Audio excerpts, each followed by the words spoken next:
Bonjour de Bretagne Nord où il fait beau en ce lendemain de première journée de finale de la Vuitton, où en ce 17 août autour d'Alcatraz nous avons vécu des choses intenses alors que tout le monde sait depuis plus d'un an que ce sont sûrement les Néo-Z qui vont se qualifier.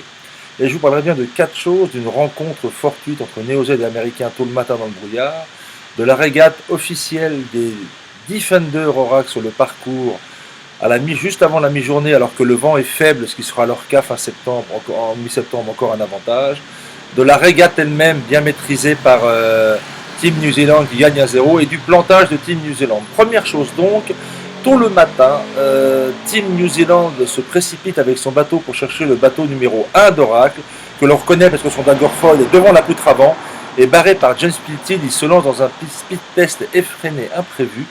Et si les Néo-Z, avec le rempannage quasi parfait, démarrent devant, de façon étonnante, ce sont les Américains dessous qui sont ressortis. Je dirais premier coup d'épée non officiel et pour Oracle. Puis départ de la course officielle des Defenders qui, de façon étonnante, nous ont donné toutes leurs données sur l'écran, et c'est disponible sur internet, tous les chiffres en vitesse et en angle de ces Américains. Et sur le départ, Spithill prend l'intérieur, l'offre jusqu'au pré-serré, sans prendre de pénaux sans aller au-delà, et fait un bon timing sur la bouée.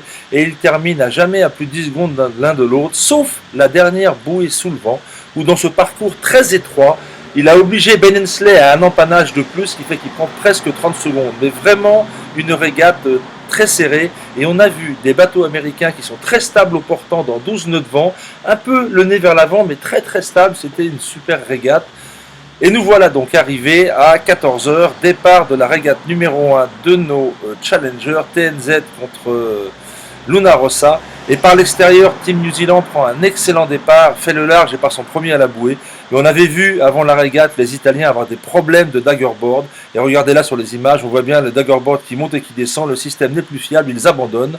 Donc Team New Zealand n'a plus qu'à faire un tour, parce que souvenez-vous, il n'y a plus qu'un seul aller-retour à faire. Il y a deux portons à sol près quand il y a deux régates par jour. Et à la première abattée bouillie au vent, Team New Zealand se plante incroyable. Regardez ça, se plante incroyable. 40 nœuds pour finir à presque rien.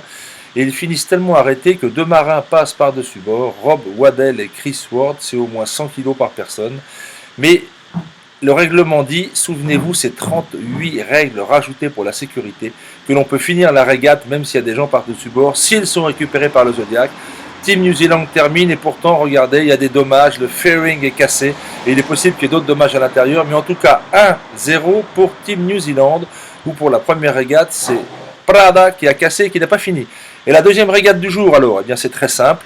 Les Italiens, très stratégiques, ont demandé un report pour réparer leur foil, report qui a permis au vent de monter encore d'un cran au-delà des 22 permis, et le comité a renvoyé tout le monde à la maison, régate reportée.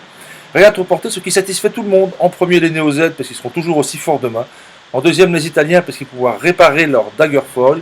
Et en troisième, les Américains, parce que cela décale une journée de navigation en plus, ce qui va sûrement faciliter les négociations avec la ville de San Francisco, qui a acheté très cher 5 régates par semaine, et on n'a encore jamais vu ça.